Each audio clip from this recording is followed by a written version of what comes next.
Good morning seventh class. बेटा अपना first chapter है वो कंप्लीट हो चुका है। आज हम अपना सेकंड चैप्टर है वो रीड करेंगे। तो सेकंड चैप्टर है अपना मधुर भाषण। मधुर यानी मीठा और भाषण यानी बोलना, यानी मधुर बोलना। इसके बारे में मधुर वाणी के बारे में बताया गया इस चैप्टर में।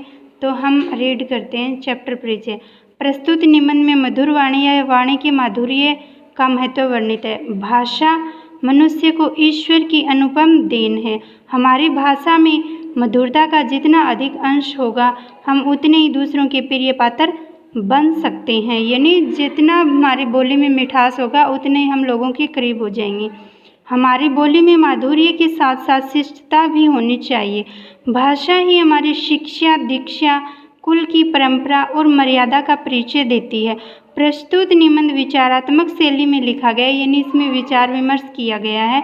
इसमें लेखक ने भाषा कौशल के विविध पक्षों पर बल दिया है। जैसे होते हैं ना श्रवण कौशल, दृश्य हास्य कौशल, जो कौशल होते हैं उनका वर्णन किया है। भाषा मनुष्य का विशेष अधिकार है। भाषा क्या है? मनुष्य का विशेष अधिकार है। हम भाषा कहते किसे हैं बेटा? हमारे मन के भावों को एक दूसरे तक पहुंचाना, यानी मन के भावों को आदान प्रदान करने का साधन है, वही भाषा है। भाषा को हम मौखिक रूप से कर सकते हैं, जैसे मैं आपको पढ़ा रही हूँ, आप सुन रहे हो, ये कौन सा रूप हो गया? मौखिक। और जो चीज़ हम लिखी हुई चीज़ होती है उसको पढ़ते हैं, वो हो गया लिखित रूप। ठीक है। भाषा के कारण ही मनुष्य इतनी उन्नति कर सका है। जानवर हजारों वर्ष से जहाँ के तहाँ बने हुए हैं, किंतु मनुष्य उत्तरोत्तर उन्नति करता चला आया है। अन्य जानवरों की अपेक्षा मनुष्य भौतिक बल में न्यून होता हुआ भी अपनी बुद्धि और भाषा के सहारे सबसे अधिक सबल हो गया है। उसने पंच महाभूत को अपने वश में कर लिया है।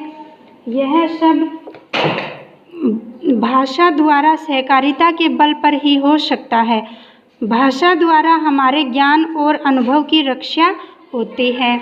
भाषा द्वारा मनुष्य की सामाजिकता कायम है, किंतु भाषा का दुरुपयोग से ही उसे छिन्न भिन्न कर सकती है।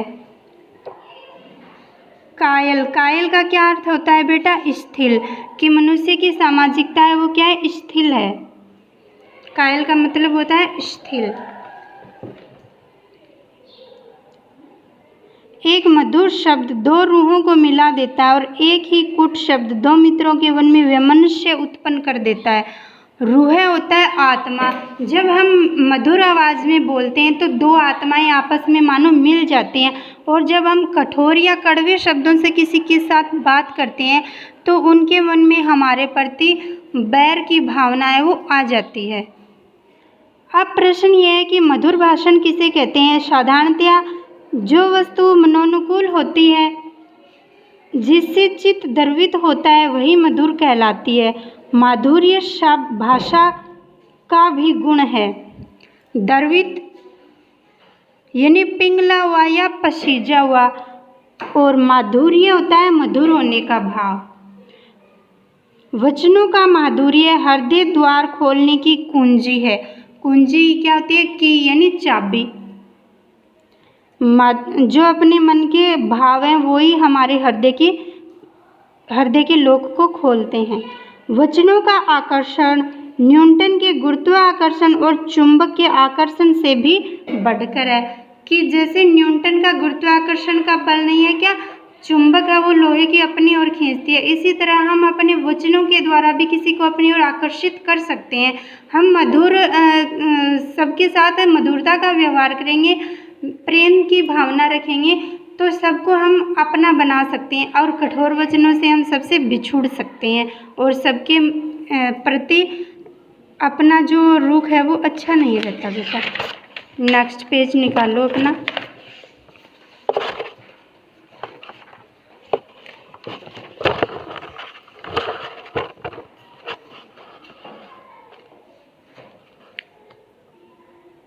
एक ही बात को हम कर्णकुट शब्दों में कहते हैं और उसी को हम मधुर बना सकते हैं। कर्णकुट होता है जो कानों को कड़वी लगे, अर्थात जो कठोर वचन होते हैं वो, और उसी को हम मधुर भाषण में, मधुर वाणी में भी बोल सकते हैं। बाण भट्ट जब मरने वाले थे तब यह प्रश्न उठा कि उनकी अधूरी कादम्बरी कौन पूरी करेगा। उन्होंने अपने दोनों लड़कों को बुलाया और उनसे पूछा कि सामने जो सूखा वृक्ष है उसको तुम किस प्रकार अपनी भाषा में व्यक्त करोगे। बड़े लड़के ने कहा शुष्कम काष्ठे तिष्ठत्यग्रे। दूसरे ने कहा नीरस्तरूरे विलसति परत। बात एक ही थी, कहने में फर्क था। बाणभट्ट ने अपने छोटे लड़के को ही पुस्तक पूरी करने का भार सौंपा, क्योंकि जो छोटे बेटे ने बात कही थी उसकी बात है वो कटु नहीं थी, मधुर थी, और बड़े बेटे की बात क्या थी, कड़ू थी, कड़वी थी। यह तो रही साहित्य के शब्द संयोजन की बात। साधारण बोलचाल में भी बड़ा अंतर हो जाता है। भाव को प्रभावशाली भाषा में व्यक्त कर देना ही साहित्य है। जो मनुष्य किसी गलतफहमी को दूर कर रूठे हुए मित्र को मना लेता है वह सच्चा साहित्यिक है। गलतफहमी का मतलब क्या होता है बेटा, बात समझने में धोखा खा जाते हैं हम कई बार, कि बात होती कुछ है उसे समझ कुछ और लेते हैं, उसकी वजह से हमारे मन में मनमुटाव हो जाते हैं आपस में हमारे। तो हम अपने मित्र के प्रति जो गलतफहमी हो जाती है उसे अगर कोई दूसरा मित्र उसे मना लेता है तो वह क्या है, मानो सच्चा साहित्यिक है, साहित्यकार है। वार्तालाप की शिष्टता मनुष्य को आदर का पात्र बनाती है और समाज में उसकी सफलता के लिए रास्ता साफ कर देती है। मनुष्य का समाज पर जो प्रभाव पड़ता है वह बहुत अंश में पोषक और चाल ढाल पर निर्भर रहता है, किंतु विष भरे कनक घंटों की संसार में कमी नहीं है। विष भरे का मतलब होता है बेटा कि जहर के जहरीले हो। विष का मतलब क्या होता है, जहर। यह प्रभाव ऊपरी होता है और पोशाक का मान जब तक भाषण से पुष्ट नहीं होता तब तक स्थायी नहीं होता। मधुर भाषी के लिए करनी और कथनी का साम्य आवश्यक है। साम्य होता है समानता, कि कहना और करना उसमें समानता लानी बहुत ज़रूरी होती है। हम आपको कह दें कि ये हम करवाएंगे और करवाएं नहीं तो वो बात गलत होती है, यानी कहें वो बात करनी चाहिए, किंतु कर्म के लिए वचन पहली सीढ़ी है। मधुर वचन ही विश्वास उत्पन्न कर भय और आतंक का परिमार्जन कर देते हैं। परिमार्जन यानी साफ करने हेतु धोना, यानी एकदम से साफ कर देना। कटुभाषी लोगों से लोग हृदय खोलकर बात करने में डरते हैं। सामाजिक व्यवहार के लिए विचारों का आदान प्रदान आवश्यक है और वह भाषा की शिष्टता और स्पष्टता के बिना प्राप्त नहीं होता। भाषा की सार्थकता इसी से है कि वह दूसरों पर यथेष्ट प्रभाव डाल सके। जब बुरे वचन आदमी को रुष्ट कर सकते हैं तो मधुर वचन दूसरे को प्रसन्न भी कर सकते हैं। शब्दों का जादू बड़ा जबरदस्त होता है कि हम अपने कड़वे वचनों से बात करेंगे तो जो सामने वाला व्यक्ति हमसे क्या हो जाएगा, नाराज हो जाएगा, और उसी से अगर हम मधुर वाणी में बात करेंगे तो वो प्रसन्न हो जाएगा, खुश हो जाएगा। इसलिए हमें कड़वे वचनों से बात ना करके किससे बात करनी चाहिए, मधुर वाणी में बात करनी चाहिए। मधुर वचनों के साथ यह भी आवश्यक है कि उसके पीछे भाव भी शिष्ट मधुर हों, नहीं तो मुलम्मे के सिक्कों की भांति बेकार रहेंगे।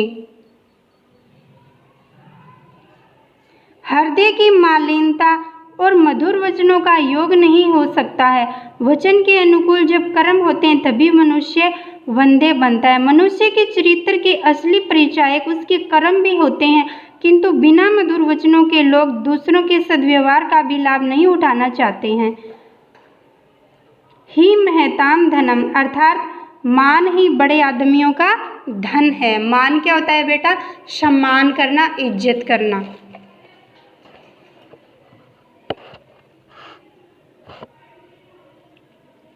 जो लोग बिना मान के दान देते हैं उनका दान स्वीकार नहीं होता। मान का पान भी बहुत होता है। और रहीम के शब्दों में, अमी पियावे मान बिनु सो नर मोही न सुहाय। मिष्ट भाषण समाज सेवक को एक आवश्यक गुण हो जाता है कि हमें जो भी पिलाया जाए वो मानपूर्वक, अगर एक बूंद पानी की भी मिल जाए तो मनुष्य का मन है वो मोहित हो जाता है, उसका हृदय वो संतुष्ट हो जाता है। ये गुण जन्म से तो प्राप्त होते हैं, किंतु शिक्षा द्वारा भी ऐसे शुभ अभ्यास और संस्कार बनाए जा सकते हैं।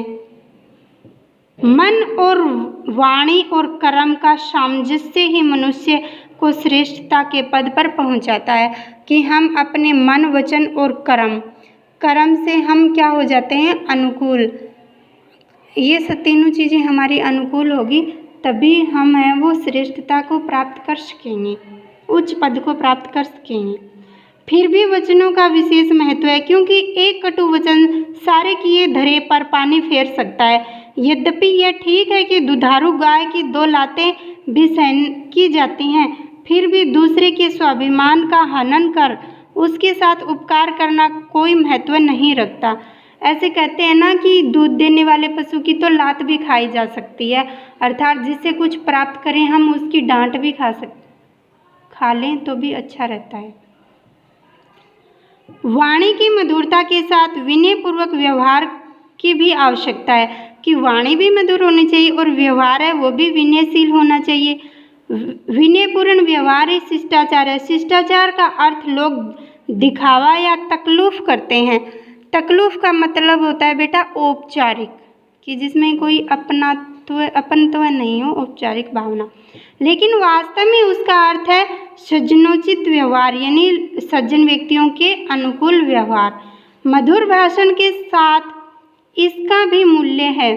इसके द्वारा मनुष्य की शिक्षा, दीक्षा और कुल की परंपरा और मर्यादा का परिचय मिलता है। शिष्टाचार वाणी का ही होता है और व्यवहार का भी।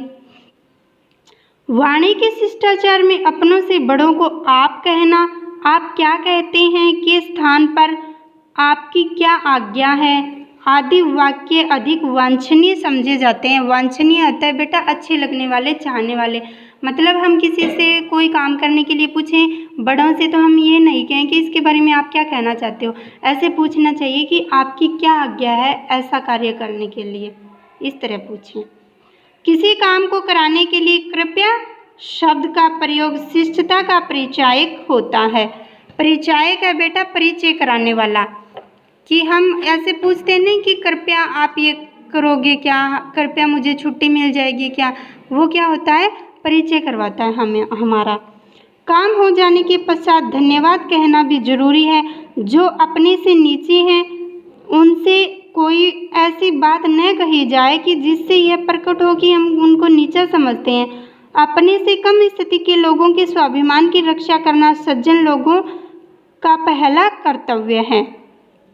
जो काम करना है उसको प्रसन्नता से करना चाहिए और उसके संबंध में कोई ऐसा शब्द भी नहीं कहना चाहिए जिससे प्रकट हो कि यह काम अन्य मनसकता से किया जा सकता है। इस अन्य मनसक का मतलब होता है बेटा अनमना, यानी हमारे मन से नहीं कर रहे, या उस काम के करने से दूसरों के साथ एहसान किया जा रहा है।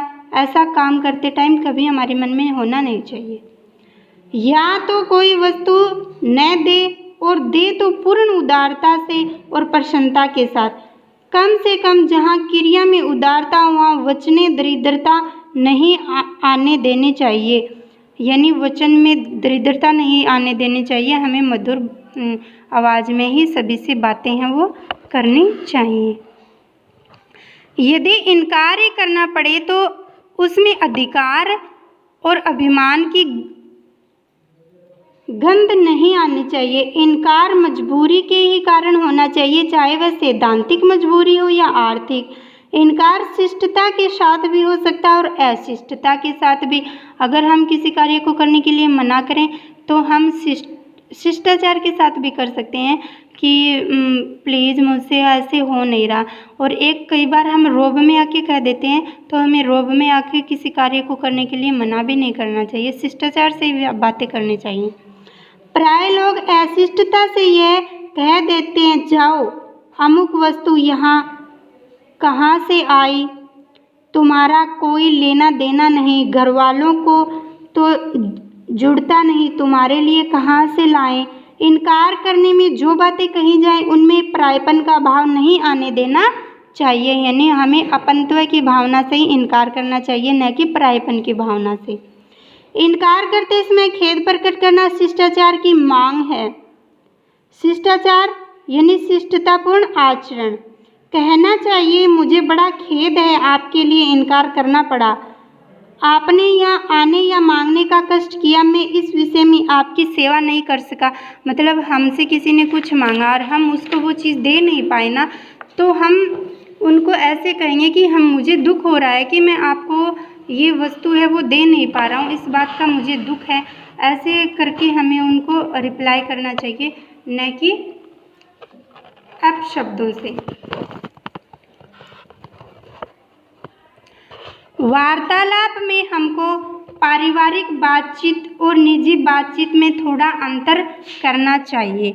वार्तालाप होता है बेटा बातचीत करते समय कि जब हम बातचीत कर रहे हैं तो व्यापारिक और निजी बातें होती हैं, उनमें थोड़ा हमें अंतर करना चाहिए। व्यापारिक बातचीत भी अशिष्ट नहीं होनी चाहिए, किंतु वह नपीतुली हो सकती है। निजी संबंध की बातचीत में आत्मीयता का अभाव नहीं रहना चाहिए। आत्मीयता होती है बेटा अपनापन, अपनापन का अभाव नहीं होना चाहिए। और थोड़ा सा कष्ट उठाकर बात को पूरी तौर से समझ लेना अपना कर्तव्य हो जाता है। कुछ लोग सबके साथ निजी संबंध की तरह ही वार्तालाप करते हैं, यह बुरा नहीं, किंतु बात उतनी ही कही जाए जितनी निभाई जा सके। कि हम किसी से बात कर रहे हैं, बात करते समय हमें इस तरह की बात करनी चाहिए कि हम उससे जो बात कर रहे हैं वो हमारी पूरी हो। तो बेटा इससे हमें यह शिक्षा मिलती है कि हम किसी के साथ अगर कोई कार्य कर रहा है वो हो नहीं रहा, अगर हम मना भी कर रहे हैं तो वो भी हम शिष्टाचार से बोलें, मधुर वाणी से बोलें। अर्थात मधुर वाणी से बोलकर हम कुछ भी प्राप्त कर सकते हैं, लेकिन कठोर वाणी है वो हमें आपस में रूढ़ बना देती है, एक दूसरे का विरोधी बना देती है। इसलिए हमें मधुर वाणी में ही सभी से बातें करनी चाहिए। बेटा अपना चैप्टर कंप्लीट हो चुका है, आप चैप्टर को अच्छे से रीड करोगे और इसके वर्ड मीनिंग है वो लर्न करोगे और नोटबुक में राइट भी करोगे। ओके बेटा।